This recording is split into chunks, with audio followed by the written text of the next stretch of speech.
बढ़ते हैं आगे कांग्रेस नेता राहुल गांधी का नया बयान सियासत में हलचल मचा रहा है। राहुल ने एक्स पर लिखा कि देश के यंगस्टर्स, स्टूडेंट्स और जेनजी वोट चोरी रोकेंगे, संविधान की रक्षा करेंगे। राहुल का यह बयान आते ही बीजेपी ने पलटवार कर दिया और इसे देश के लिए खतरनाक बताया, तो समाजवादी पार्टी ने राहुल का पूरा समर्थन कर दिया।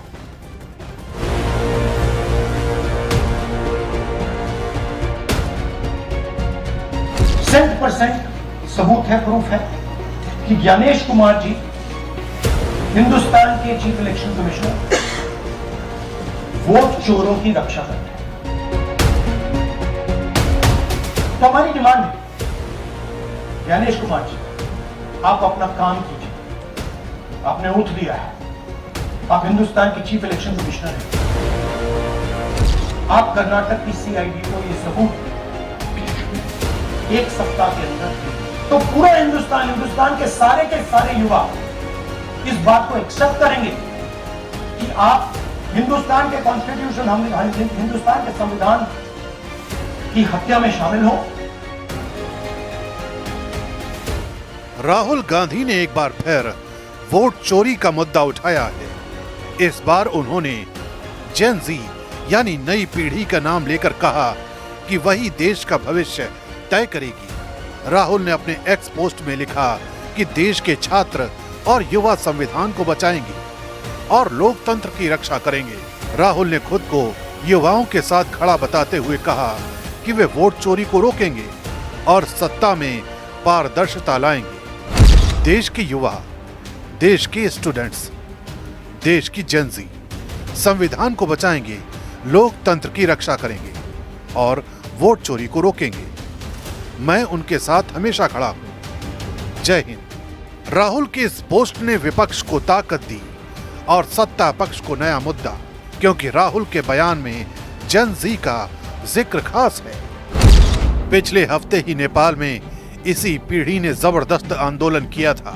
सोशल मीडिया से शुरू हुआ ये विरोध देखते ही देखते सड़कों पर फैल गया और हिंसक टकराव के बीच सरकार का तख्ता पलट हो गया।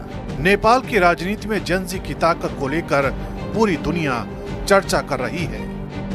ऐसे में राहुल गांधी का भारत के छात्रों और युवाओं से सीधा जुड़ाव और जेन जी का नाम लेना बड़ा राजनीतिक संकेत माना जा रहा है। यही वजह है कि बीजेपी के निशिकांत दुबे ने राहुल गांधी को घेर लिया।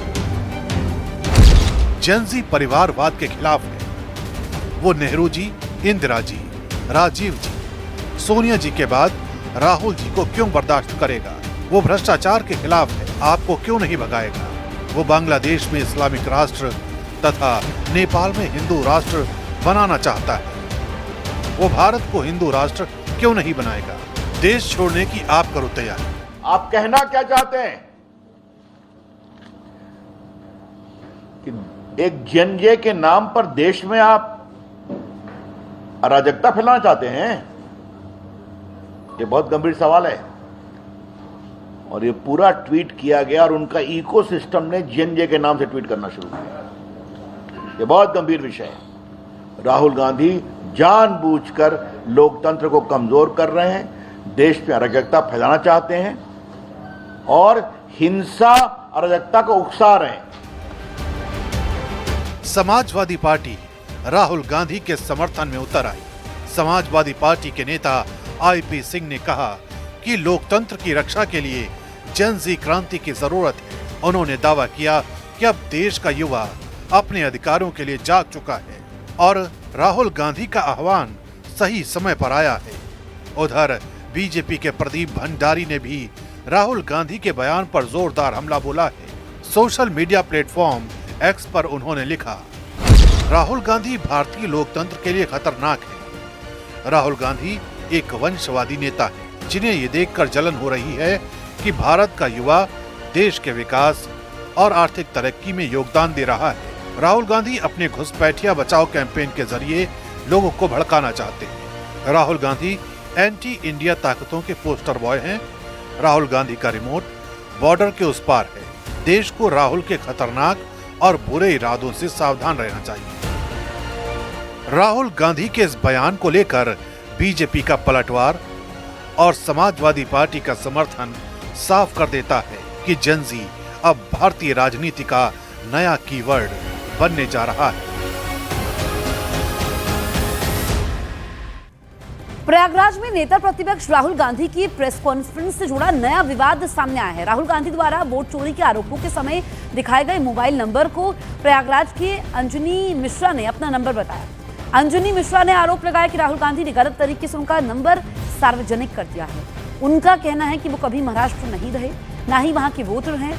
अंजनी का दावा है कि इस नंबर को वो पिछले 15 साल से इस्तेमाल कर रहे हैं और अब वायरल होने की वजह से उन्हें परेशान किया जा रहा है।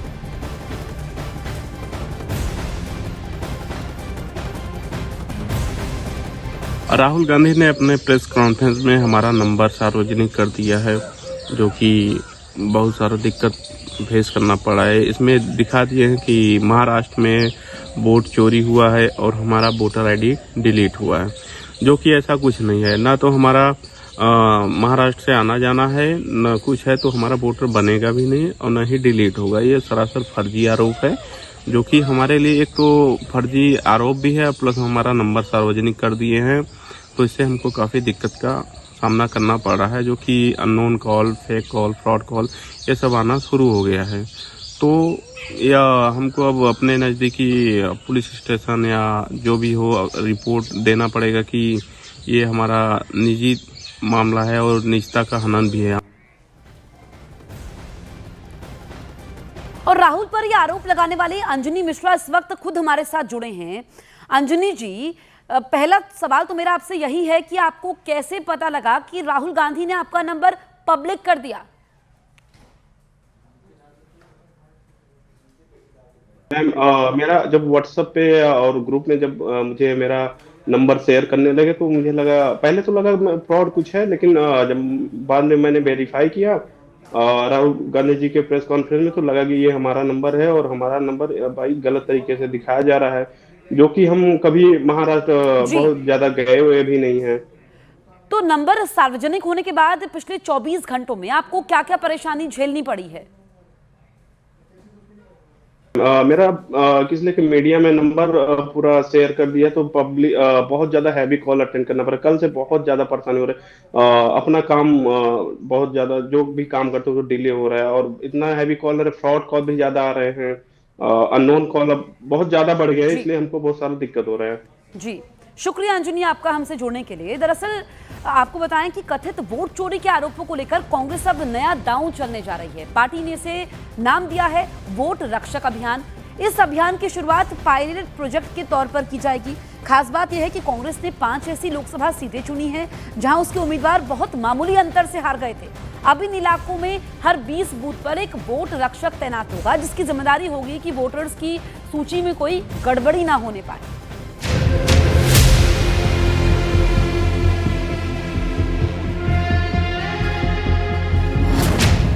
वोटों की हिफाजत के लिए कांग्रेस का बड़ा प्लान। वोट रक्षकों की तैनाती करने की तैयारी में कांग्रेस। 5 जिलों से शुरू होगा वोट रक्षा का पायलट प्रोजेक्ट। राहुल गांधी लंबे वक्त से वोट चोरी के मुद्दे को उठाते रहे। अब कांग्रेस इसे जमीनी स्तर पर भी अभियान बनाने जा रही है। शुरुआत 5 लोकसभा सीटों से होगी। राजस्थान की जयपुर ग्रामीण और अलवर, उत्तर प्रदेश की बांसगांव, छत्तीसगढ़ की कांकेर और मध्य प्रदेश की मुरैना। इन सीटों पर कांग्रेस बेहद कम अंतर से हारी थी। पार्टी का मानना है कि वोटर लिस्ट में गड़बड़ी इसकी वजह बनी। इसी को रोकने के लिए अब यहां वोट रक्षक तैनात किए जाएंगे।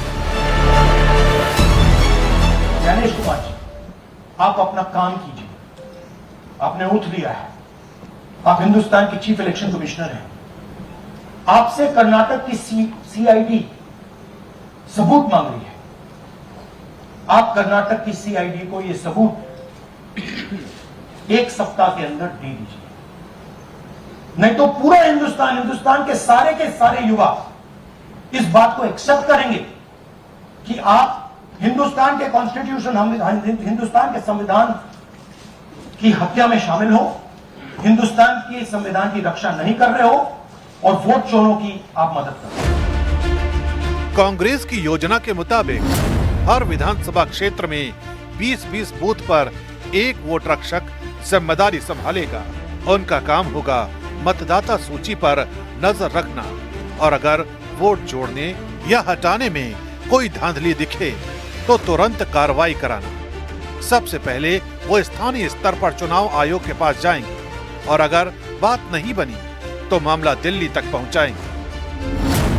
कांग्रेस चाहती है कि समर्थक वोटरों का नाम किसी भी हाल में लिस्ट से ना कटे और अगले चुनाव तक संगठन लगातार सक्रिय बना रहे।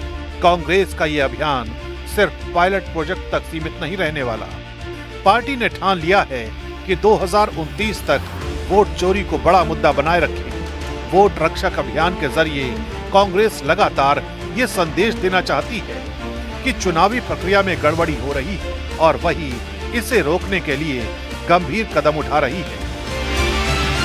बड़े जो अमीर हैं पूंजीपति को वोट चोरी नहीं हुआ और मैं कहना चाहता हूं चोरी एक दिन पकड़ी जाएगी। कितना बड़ा चोर क्यों ना हो, एक न एक दिन वो पकड़ा जाएगा और आज पकड़ा गया है। राहुल जी ने खुलासा कर दिया। अपने आवाम तमाम झारखंड हर राज्य के लोगों से इरफान सर ये कहना चाहता है अपनी वोट की रक्षा करें। राहुल गांधी के लिए सिर्फ एक चुनावी रणनीति नहीं बल्कि संगठन को जमीनी स्तर पर मजबूत करने का भी तरीका है। आने वाले चुनावों में यही कांग्रेस की बड़ी ताकत साबित हो सकता है। Arun Singh, news 18 India.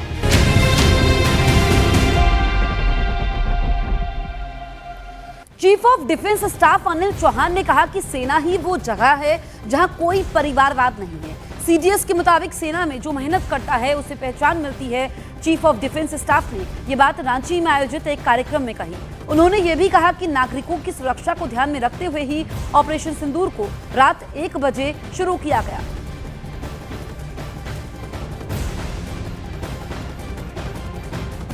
मैं ये बताना चाहता हूं कि फौज एक ऐसी जगह है जहां नेपोटिज्म नहीं है, भाई भतीजावाद नहीं। अगर आप काम करेंगे तो उसकी रिकॉग्निशन है।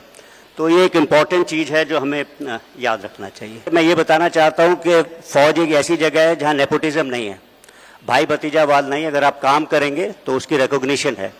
तो ये एक इम्पॉर्टेंट चीज़ है जो हमें याद रखना चाहिए।